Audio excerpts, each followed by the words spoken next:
Hello बच्चों, आप सभी का आज फिर से स्वागत है।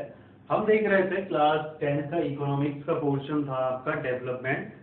क्लास 10 का ये इकोनॉमिक्स का पार्ट है, ठीक है जी, इको का पार्ट है।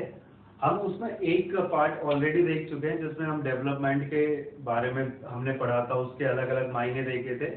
आज थोड़ा सा और आगे बढ़ते हैं और देखते हैं कि क्या क्या चीजें। तो अगला जो हमारे पास टॉपिक है वो है कि भाई डिफरेंट स्टेट या डिफरेंट कंट्रीज को हम किस पैमाने पे कहेंगे कि वो डेवलप है या फिर अंडर डेवलप है, ठीक है। चलिए इसको एक एग्जांपल से समझते हैं। जैसे आप सभी ने बाहुबली मूवी देखी होगी। तो बाहुबली जब पार्ट 1 देखते हो आप, बाहुबली द बिगिनिंग, उसमें क्या होता है कि भाई जो राजा बनने के लिए बाहुबली और भल्लाल देव दोनों के बीच में क्या होता है, एक तरह का कंपटीशन होता है जिसमें क्या किया जाता है कि बहुत सारे उसमें एग्जामिनेशन होते हैं। जैसे उनको अस्त्र वगैरह चला के देखने पड़ते हैं। उसके बाद उनको जो वेद वगैरह का नॉलेज है वो बताना पड़ता है। तो उन सब में दोनों क्या होते हैं, आपके इक्वल देखे जाते हैं। फिर क्या होता है, एक लड़ाई होती है किसके साथ, कालकई के साथ। और फिर वहां पे देखा जाता है कि उसमें जो जीतेगा वो बनेगा राजा। तो होता क्या है, मतलब जो कालकई को मारेगा वो क्या बनेगा, आपका राजा बनेगा। तो उसमें मारता कौन है कालकई को, भल्लाल देव। लेकिन जब राजा बनने की बात आती है तो जो वहां उनकी राजमाता होती है वो क्या कहती है कि जो राजा होगा वो कौन होगा, बाहुबली। क्यों? क्योंकि एक राजा का क्या धर्म था, एक राजा का धर्म था कि सिर्फ वो आप अपने दुश्मन को मारे ही नहीं, अपने प्रजा की भी रक्षा करे, ठीक है ना जी। तो एक राजा का ये धर्म था। कहना क्या चाहता हूं मैं, कहना ये चाहता हूं कि डेवलपमेंट का मतलब सिर्फ इनकम से नहीं होता है। एक छोटे से एग्जांपल से अगर आप समझना चाहो तो मान लो एक क्लास है। एक क्लास में कोई अच्छा स्टूडेंट को मुझे चुनना है, तो मैं कैसे चुनूंगा, मैं किस बेसिस पे चुनूंगा। मैं क्या कहूंगा कि वो पढ़ने में अच्छा है, उसका हेल्थ अच्छा है, स्टूडियस है, हेल्थ अच्छा है, उसका बिहेवियर कैसा है, उसका फ्रेंडशिप कैसा है। हो सकता है कि जो सबसे अच्छा पढ़ने में हो उसका हेल्थ अच्छा ना हो, ठीक है। जो सबसे अच्छा पढ़ने में हो उसका हम बात करें कम्युनिकेशन अच्छा ना हो। तो इस तरह से क्या हो सकता है कि भाई हम उसी को चूज करते हैं। जैसे आपने student of the year movies देखी होगी कि सीरीज, उसमें स्टूडेंट ऑफ द ईयर कौन बनता है, जो हर एक चीज में आगे रहे, ठीक है। अब देखो ऐसा हो सकता है कि भाई मान लो 10 क्राइटेरिया मैंने फिक्स किए, उसमें हर एक में वो टॉप कर जाए। या फिर ये हो सकता है कि वो ज्यादा से ज्यादा क्राइटेरिया में क्या करे, अव्वल में रहे, टॉप में रहे, ठीक है ना। तो ये बात आ गई, ये वही वाली बात होगी। एक एग्जाम दे रहे हो आप, आपने के परसेंटेज तभी बनेंगे जब आपके पांचों सब्जेक्ट में अच्छे नंबर होंगे। एक बच्चा मैथ्स में मान लो 90 ले आता है, हिंदी में उसके नंबर नहीं आते, तो ऑब्वियसली परसेंटेज क्या होगा, गिरेगा। तो अच्छा बच्चा उसी को माना जाएगा जिसके हर एक सब्जेक्ट में क्या है, अच्छे नंबर है। तो ये वही वाली बात होगी। लेकिन अगर बात करें हम, तो सबसे पहला जो इम्पोर्टेंट होता है वो होता है आपका भाई पैसा। पैसा सबसे ज्यादा इनकम जरूरी है। अगर मनी सबसे ज्यादा जरूरी है तो सबसे पहला जो हम डेवलपमेंट का क्राइटेरिया रखते हैं वो किस पे रखते हैं भाई, इनकम पे। अब यहाँ इनकम से मतलब क्या है, यहाँ पे इनकम से हम बात कर रहे हैं कि भाई उस देश के जो लोग रह रहे हैं उसकी इनकम क्या है, या उस कंट्री की इनकम क्या है, किस तरह से। तो अगर आप देखोगे तो भाई अगर मैं बात करूं कि जैसे इंडिया है, तो इंडिया की इनकम क्या है भाई, लोगों की जितनी इनकम है उस सबको मिला लूं, क्या वो इनकम है? हाँ, तो वो आपको नेट कंट्री का इनकम पता चल जाएगा। लेकिन हम किस क्राइटेरिया पे फिर कहेंगे कि कौन सा कंट्री अच्छा है, कौन सा कंट्री जो है वो अभी उतना डेवलप नहीं है। क्योंकि हर एक कंट्री, जैसे इंडिया का पॉपुलेशन बहुत ज्यादा है, अमेरिका का पॉपुलेशन कम है, ठीक है ना। तो एक ऐसा क्राइटेरिया निकालते हैं जिसके बेसिस पे हम क्या करें भाई, बताएं कि कौन सी चीज अच्छी है, कौन सी चीज उतनी अच्छी नहीं है। जैसे कि एवरेज, जब आप एवरेज निकालते हो एग्जाम में, तो एवरेज क्या बताता है कि ओवरऑल बच्चा कितना अच्छा है। अगर आप एक सब्जेक्ट में 90 ले आते हो, दूसरे में डाउन हो जाते हो, आपका एवरेज गिर जाएगा। वहीं एक बच्चा हर एक सब्जेक्ट में लगभग एक जैसे नंबर लाता है तो उसका एवरेज अच्छा रहता है। तो ये वाली बात होती है। तो एवरेज क्या करते हैं हम, जो आपका इनकम निकालते हैं, एवरेज इनकम, वो कैसे निकालते हैं, तो total income of country, total income of country divide किससे कर देंगे, उसका टोटल पॉपुलेशन से। किससे डिवाइड कर देंगे जी, तो टोटल उसके पॉपुलेशन से। तो ये जो आपको देगा, ये क्या देगा आपको, एवरेज इनकम, ठीक है। या फिर इसको कई जगह पे आपका नाम आता है पर कैपिटा इनकम भी कहते हैं, ठीक है जी, पर कैपिटा इनकम भी कहेंगे। तो जिस कंट्री का पर कैपिटा इनकम अच्छा होगा वो कंट्री उतना ही डेवलप होगी। जैसे ये 2017 का एक एग्जांपल है कि यूएस में पर कैपिटा इनकम जो है वो यूएस डॉलर 12,056 है। वर्ल्ड बैंक ने कही कि भाई जिस कंट्री का आपका जो पर कैपिटा इनकम है वो 12,056 से ज्यादा रहे वो डेवलप होगा। ठीक है, वो किस कैटेगरी में आएगा? डेवलप्ड में। जिसका इससे कम रहा वो हो जाएगा अंडर डेवलप, और जो इसमें आएगा, जो इस रेंज में आएगा, जो इस रेंज में आएगा वो हो जाएगा डेवलपिंग। तो अगर आप देखोगे ये जो तीसरा वाला है ना, ये आपका इंडिया का है। ये किसका है? आपका इंडिया का है। यूएस डॉलर 1820, ये पर एनम है। ये जो आपको दिया हुआ है ये पर एनम है। तो अगर आप देखोगे तो इसलिए इंडिया क्या है? आपका डेवलपिंग। इसलिए इंडिया क्या है? आपका डेवलपिंग है। तो ये क्राइटेरिया उन्होंने रखी। हालांकि ये हर एक साल बदलती रहती है। तो ये जितने भी डाटा दिए हुए हैं ना, आप जो एनसीईआरटी की लेटेस्ट बुक होगी उसी पे जाना, क्योंकि उसी के अकॉर्डिंग आपका पेपर चेक होने वाला है। अब आगे सुनना, ठीक है जी। ये तो पर कैपिटा इनकम की बात होगी। एक छोटा सा एग्जांपल से और समझते हो। मान लो एक फैमिली है, ठीक है जी, जिसमें आपके हैं मान लो 5 लोग, ठीक है, जिसमें से सिर्फ 3 अर्न करते हैं और 2 जो है वो अर्न नहीं करते हैं।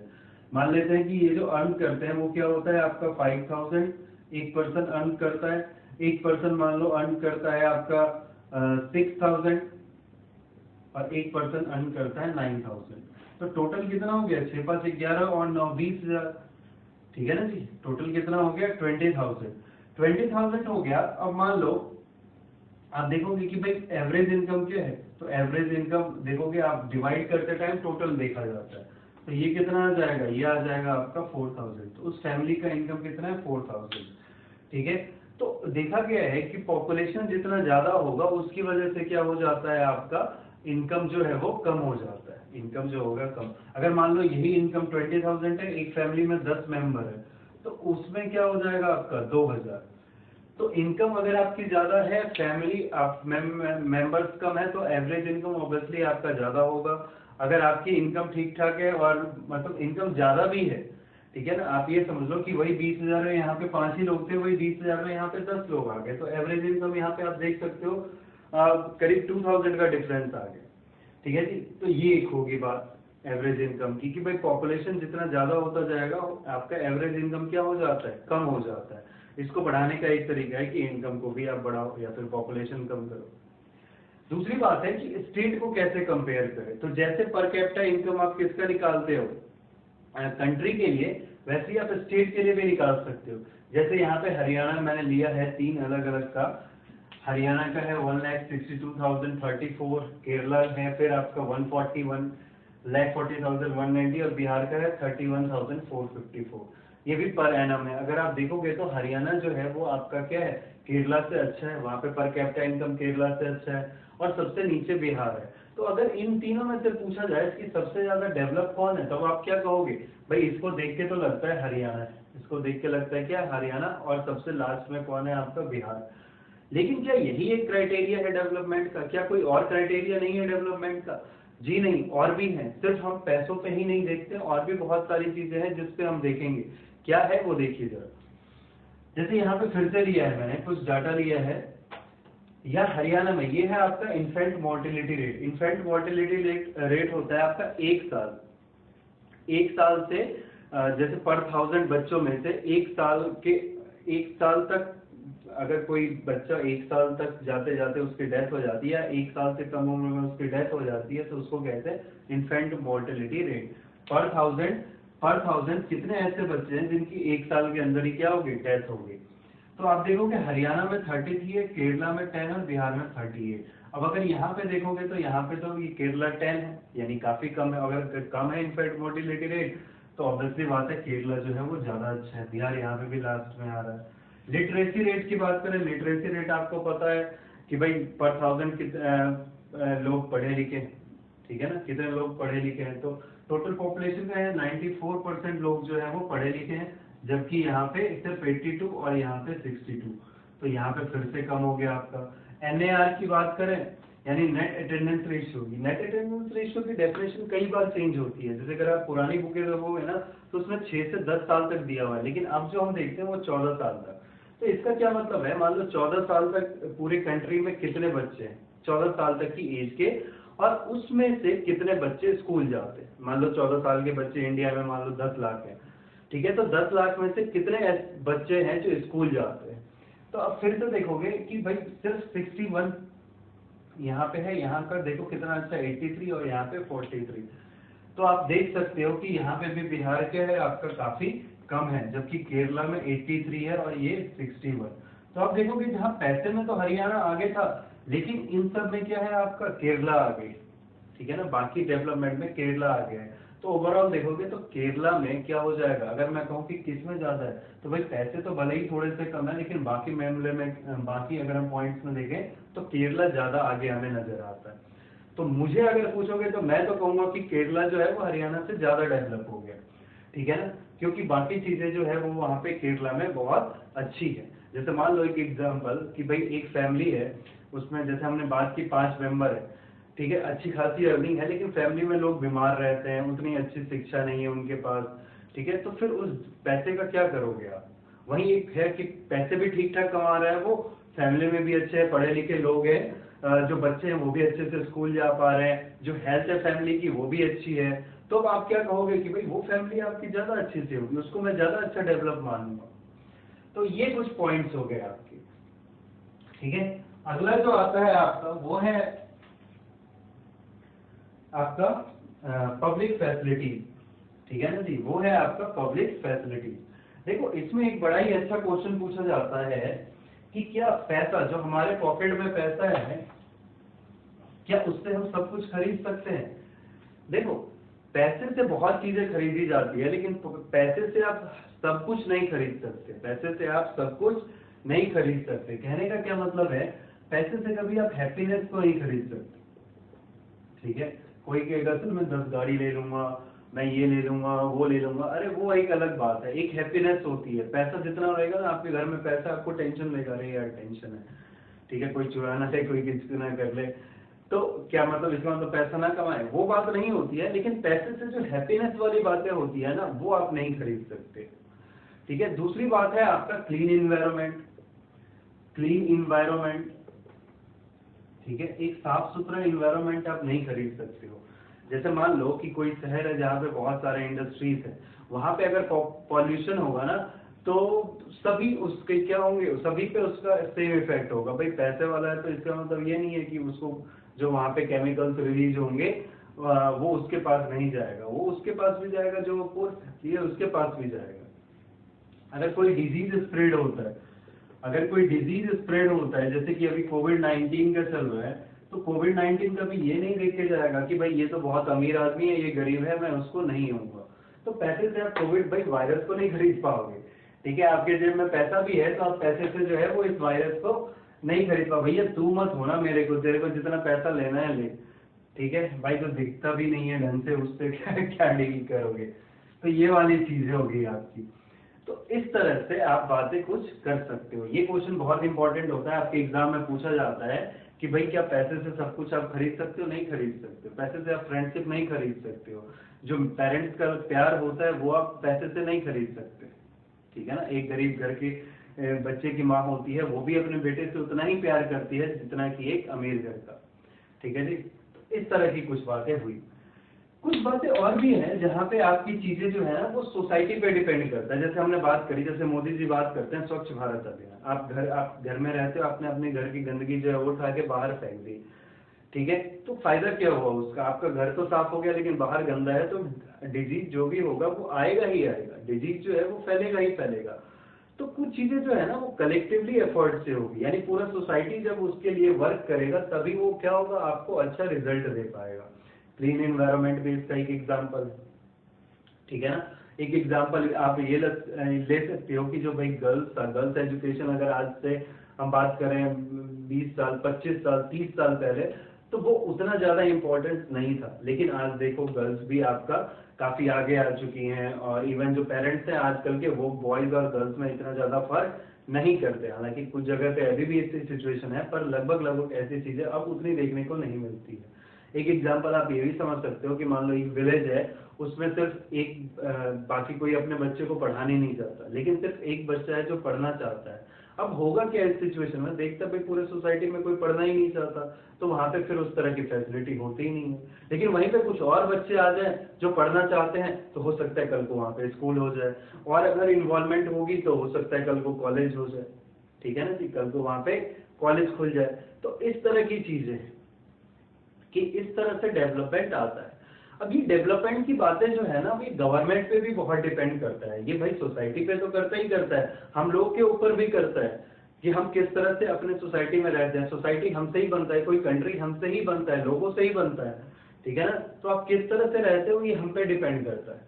इसी में गवर्नमेंट का रोल भी बहुत अच्छा है। जैसे एक एग्जांपल केरला की देखें तो लास्ट ईयर जब हम फूड सिक्योरिटी पढ़ रहे थे क्लास 9th में, तो उसमें हम देख रहे थे कि भाई किस तरह से जो डिफरेंट स्टेट्स हैं वहाँ पे पॉवर्टी को कम किया गया था, ठीक है ना। पॉवर्टी एज ए चैलेंज में भी पढ़ा था, फूड सिक्योरिटी वगैरह में भी ये सारी चीजें हमने वहाँ पे पढ़ा था। तो जैसे केरला का सबसे अच्छा एग्जाम्पल आता है कि वहाँ पे पब्लिक डिस्ट्रीब्यूशन सिस्टम बहुत अच्छा है, जो स्कूल्स वगैरह है उस पर बहुत ज्यादा ध्यान दिया गया है, ठीक है ना जी। मेडिकल फैसिलिटीज पे बहुत ज्यादा ध्यान दिया गया है, इसीलिए तो ये जो डाटा है आपका ये इतना ज्यादा चेंज हो पाया, ठीक है ना। तो इस तरह की फैसिलिटी अगर हर एक जगह मिलने लग जाए तो ऑब्वियसली बात है इंडिया जो है वो बहुत जल्दी ही क्या हो जाएगा, आपका डेवलपिंग से डेवलप्ड में आ जाएगा। जब लोग अच्छे होंगे, लोग स्वस्थ होंगे, तो ऑब्वियसली वो अच्छे से वर्क कर पाएंगे, और ऑब्वियसली फिर कंट्री की इनकम भी अच्छी होती जाएगी, ठीक है। डेवलपमेंट के लिए एक और आता है आपका HDI आता है, ह्यूमन डेवलपमेंट इंडेक्स। ये लगभग 190 कंट्रीज पे सर्वे होता है। लास्ट ईयर इंडिया की रैंक 129 थी, जो कि काफी खराब मानी जाती है। इसमें बहुत सारे क्राइटेरिया होते हैं, जैसे कि एक तो आपका पर कैपिटा इनकम हो गया, उस कंट्री का हेल्थ कैसा है, उस कंट्री का लिटरेसी रेट कैसा है, ठीक है जी, मेडिकल फैसिलिटीज कैसी हैं, इन सब कई क्राइटेरिया पे ये रिपोर्ट बनाया जाता है। तो देखा गया है कि जो इंडिया के जो नेबरिंग कंट्री है ना, जो इंडिया से छोटे कंट्रीज है, जैसे श्रीलंका हो गया, उसके बाद आपका नेपाल हो गया, इवन पाकिस्तान भी इस रैंकिंग में देखा गया है कि हमसे अच्छा स्कोर कर पा रहा है। तो बहुत सारे रीजन हैं कि इंडिया में अभी भी हमें बहुत मेहनत करनी पड़ेगी इंडिया को एक सुपर पावर बनाने के लिए, ठीक है ना जी। बांग्लादेश, ठीक है।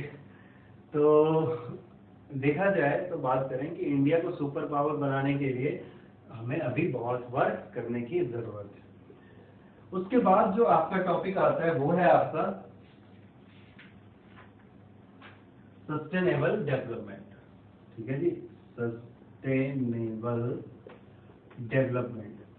देखो सस्टेनेबल डेवलपमेंट का मतलब होता है कि भाई आप डेवलपमेंट करो लेकिन बिना किसी नुकसान के। सबको थोड़ा सा देखो, नुकसान आपसे बचने तो 100 नहीं कह सकते % की बच ही जाओगे, लेकिन कम से कम जो है वो नुकसान हो। क्या नुकसान, क्या कहना क्या चाहते हो सर?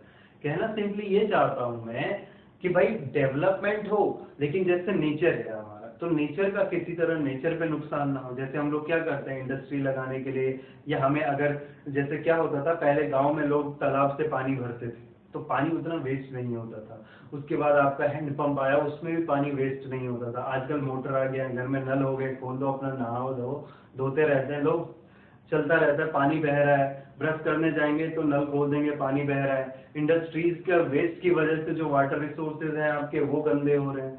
तो अगर आप इस तरह से किसी भी चीज का गलत यूज करोगे तो एक टाइम के बाद क्या आएगा, वो चीजें आपकी बचेंगी ही नहीं। जैसे कि आपके नॉन रिन्यूएबल रिसोर्सेज हैं, जितने भी आपके फॉसिल फ्यूल्स हैं, उसका अगर आप गलत तरीके से यूज करोगे तो वो खत्म होगा। इवन एनवायरनमेंट पॉल्यूशन भी आजकल एक बड़ा इशू बनता जा रहा है। तो सस्टेनेबल डेवलपमेंट का मतलब ये भी है कि भाई डेवलपमेंट करो, लेकिन इस तरह से करो कि नेचर का, या मैं इसमें ये भी जोड़ देना चाहता हूँ कि कोई पर्सन को भी किसी तरह का नुकसान ना हो, कि आपके डेवलपमेंट से किसी और को नुकसान ना हो। आप डेवलप करो, आप और भी अच्छा करो, लेकिन बिना किसी दूसरे को नुकसान पहुंचाए, चाहे वो नेचर हो, चाहे लोग हो, चाहे कुछ भी हो, ठीक है। तो इस बात का हमेशा ध्यान रखा जाए कि नेचर पे ज्यादा से ज्यादा नुकसान ना हो। डेवलपमेंट करो लेकिन बिना नेचर को नुकसान पहुंचाए। तो ये सस्टेनेबल डेवलपमेंट का मतलब है। तो ये आपका ओवरऑल जो था वो 2 पार्ट में हमने डेवलपमेंट चैप्टर को पढ़ा है। होप कि आपको चीजें ज्यादा से ज्यादा समझ आई होंगी। कुछ अगर नहीं आता है तो आप कमेंट बॉक्स में डाल सकते हो। अच्छा लगे तो आप लाइक भी कर सकते हो, सब्सक्राइब अपने दोस्तों के साथ शेयर भी कर सकते हो, ठीक है जी। अगली वीडियोस में जो हम स्टार्ट करेंगे वो ज्योग्राफी का पोर्शन करेंगे, ठीक है। तब तक के लिए थैंक यू।